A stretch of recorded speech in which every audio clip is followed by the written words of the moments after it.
नमस्कार, आप देख रहे हैं खबरी चौक। नमस्कार, मैं हूं अंचल ओझा और आप देख रहे हैं खबरी चौक। आपके ही घर पर कैसे आपको लूट लिया जाता है, कैसे हो रही है आपके ही फोन से आपके घर पर लूट। क्या है लूट का यह तरीका, क्या है इस रिपोर्ट में आप जरूर देखिए। गृह मंत्रालय के साइबर विंग का कहना है, साइबर विंग के रिपोर्ट पर यदि हम गौर करें तो महीने में लगभग 200 करोड़ रुपए ये साइबर अपराधी आपसे लूट ले रहे हैं। साइबर अपराधी अपने अलग अलग झांसे के द्वारा आपको इतना डरा देते हैं कि आप उनके डर के कारण कहीं ना कहीं उनके खाते में राशि ट्रांसफ़र कर रहे हैं या फिर उनके खाते में राशि डिपॉजिट कर देते हैं। उन्हें रुपए प्रतिदिन आप किसी न किसी माध्यम से दे रहे हैं। यदि एक रिपोर्ट पर गौर करें तो लगभग 6 करोड़ रुपए प्रतिदिन ये साइबर अपराधी आपसे वसूल रहे हैं। डिजिटल अरेस्ट, फर्जी matrimonial website, dating apps, KYC, OTP, QR code और व्हाट्सएप पर कई सारे ग्रुप, टेलीग्राम और ऐसे कई अलग अलग माध्यम हैं, कई ऐसे वेबसाइट हैं जिसके जरिए ये साइबर अपराधी आपको कहीं ना कहीं लूट ले रहे हैं और आप इनके झांसे में कहीं ना कहीं आ जाते हैं। इससे बचने की आवश्यकता है। यदि आपके साथ भी होता है इस तरह का कोई भी वारदात या आप किसी भी तरह के ऐसे झांसे में आ जा रहे हैं, साइबर अपराधी आपसे भी राशि लूट रहे हैं, तो आप सावधान रहिए। यदि आपको लगता है कि साइबर अपराधियों ने आपको लूट लिया, आप उनके झांसे में आ गए हैं, तो 1 घंटे के अंदर सरकार द्वारा साइबर क्राइम से संबंधित एक टोल फ्री नंबर जारी किया गया है जिसे 1930 कहा जाता है। 1930 डायल कीजिए और अपने साथ हुए ऐसे साइबर अपराध के बारे में जानकारी दीजिए, रिपोर्ट दर्ज कराइए ताकि जल्द से जल्द ऐसे खातों को, जिन खातों में आपने राशि ट्रांसफ़र किया है, उसे बंद किया जा सके और वे उस राशि को कहीं और ट्रांसफ़र न कर सकें। इस पर रोकथाम लगाया जा सके।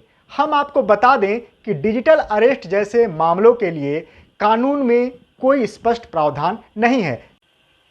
हम आपको बता दें कि डिजिटल अरेस्ट जैसे मामलों के लिए कानून में भी कोई स्पष्ट प्रावधान नहीं है। साइबर अपराध के मामले में कानून में इतनी खामियां हैं कि अपराधी के पास पकड़े जाने के बाद भी बचने के कई रास्ते हैं। कई बार कई मामलों में जमानत पर वे बाहर आ जाते हैं।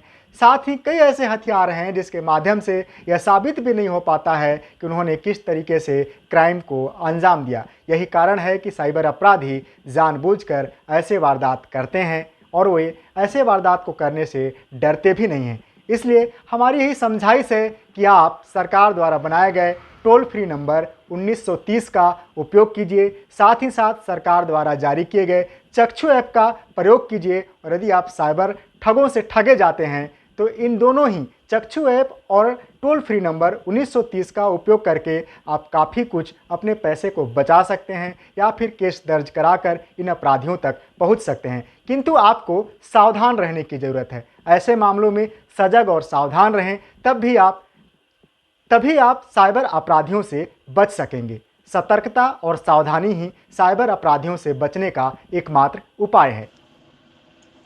साइबर क्राइम की दुनिया में डिजिटल अरेस्ट आज के समय में एक ऐसा शब्द है कि आमजन इसे सुनते ही डर सा जाता है। सबकी कोशिश रहती है कि हम कम से कम इससे बच कर रहें, लेकिन यह ठगों का ऐसा मकड़जाल है कि इसमें न चाहते हुए कई लोग ठगी के शिकार हो ही जाते हैं। अनुमानतः 2023 से डिजिटल अरेस्ट जैसे मामले सबसे ज़्यादा सामने आने लगे। हालांकि इन मामलों की शिकायत भी पहुंचती रही, लेकिन डिजिटल अरेस्ट हो अथवा साइबर से संबंधित अन्य मामले, इन मामलों में पीड़ितों को राशि लौटाने जैसी बात कुछ दर्ज केसों में कम से कम 10% के आसपास ही हो पाई है, जिससे इन मामलों में कानूनी पक्ष की कमजोरी भी झलकती है। कई तरह के नवीन कानून भी आए, लेकिन यहाँ भी साइबर अपराधों के लिए कोई ठोस कानून की बात नहीं देखी जा रही है। साइबर अपराध के मामले यदि दर्ज हो भी गए तो उन पर कानूनी कार्यवाही की रफ्तार इतनी धीमी है और कानून में कड़ाई जैसी चीज़ें इतनी कम है कि ऐसे मामलों में सजा की दर 1% से भी कम है। दरअसल कानून में कई तरह की तब्दीली हुई जरूर है, लेकिन इसका दायरा इतना नहीं है कि वह डिजिटल अपराधों पर ज़्यादा से ज़्यादा नियंत्रण कर सके। साइबर अदालतों की भी अब आवश्यकता महसूस की जाने लगी है, क्योंकि हमारे अदालतों में केस की रफ्तार जितनी धीमी चलती है, यदि उस रफ्तार से कार्यवाही और फैसला होता रहा, तो फिर ऐसे साइबर मामलों में कानूनी कार्यवाही के फेरे में पड़ने से आमजन बचना ही चाहेंगे। कि सरकार ने साइबर अपराधों के त्वरित शिकायत हेतु 1930 हेल्पलाइन नंबर भी जारी किया है, जिसके माध्यम से ठगी के शिकार हुए लोग त्वरित शिकायत कर पाएं, जिससे जिन खातों में रुपए ट्रांसफर किए गए हैं उन खातों की जांच पड़ताल की जा सके। इतना ही नहीं, चक्षु ऐप द्वारा भी साइबर अपराधों के मामलों की कई तरह की शिकायतों का प्रावधान है। एक रिपोर्ट के मुताबिक वर्ष 2023 के दौरान प्रति 1 लाख व्यक्तियों पर 129 साइबर फ्रॉड के मामले साइबर क्राइम रिपोर्टिंग पोर्टल पर दर्ज किए गए हैं।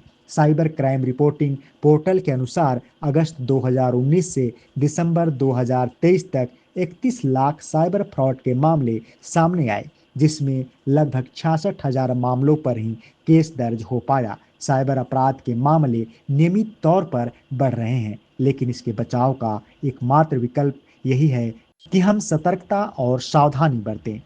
यदि हमने सतर्कता एवं सावधानी नहीं की, तो किसी भी पल साइबर फ्रॉड के शिकार हो सकते हैं। डिजिटल अरेस्ट एक तरह का साइबर स्कैम है, जिसमें फोन करने वाले कभी पुलिस, सीबीआई, नारकोटिक्स, आरबीआई और दिल्ली व मुंबई के पुलिस अधिकारी बन आपको फोन करते हैं। खास बात यह है कि अधिकतर आपको व्हाट्सएप या स्काइप कॉल पर आपको कनेक्ट करते हैं। इनका बर्ताव, बोलचाल की भाषा ऐसी होती है कि फर्जी अधिकारी भी एकदम असली जैसा लगने लगता है। वे लोग आपको भावनात्मक और मानसिक तौर पर इतना प्रताड़ित कर देते हैं और यकीन दिलाते हैं कि उनके साथ, उनके परिजन के साथ कुछ बुरा हो चुका है या होने वाला है।